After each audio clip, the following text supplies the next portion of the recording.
Hello, नमस्कार. श्री स्वामी समर्थ. तर ना, काल होती नव्याची पौर्णिमा, त्यामुळेच आम्ही सगळेजणच गेलो होतो तुळजापूर आणि येडाईला. त्याचं कारण म्हणजे ना, बोरचं पाणी आम्हाला येडाईला घालायचं होतं, त्यामुळेच आम्ही आज सगळेजणच निघालो होतो.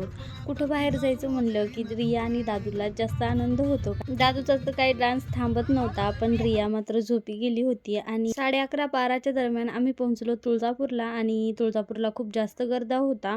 तर दर्शन काही झाले नाहीत आमचे, म्हणजे माझं दर्शन झालं ह्या दोघांमुळं, पण बाकीच्यांचे काही झाले नाहीत. त्या सगळ्यांनी बाहेरूनच दर्शन केलं. तर ना रिया दादूचा सुद्धा फोटो काढायचे होते, त्यामुळेच ना दोघांचेही ड्रेस चेंज केले. तर आज ना व्हिडिओ काढण्याचं काम सुजितकडे होतं, त्यामुळे तो सगळा व्हिडिओ शूट करत होता आणि ह्या दोघांचं वेगळंच काहीतरी सुरू होतं. रियानं सुंदर असा फ्रॉक घातला होता आणि तिला चालायचं होतं, त्यामुळेच ती माझ्या हाताला धरून चालत होती, कारण की दोघांनाही माझ्याकडेच यायचं होतं, त्यामुळेच ती माझ्या हाताला धरून चालत होती. तुळजापूरला आलात आणि अशा बांगड्या भरल्या नाहीत हे कधी होणारच नाही, त्यामुळे रियाला अशा छोट्या छोट्या बांगड्या भरल्या. त्यानंतर मला सुद्धा अशा बांगड्या घातल्या. बाकीच्या सगळ्या जणी नको म्हणल्या. 12 वाजले होते इथं पोहोचायला, पण इथंच ना 2-2.5 तास गेले.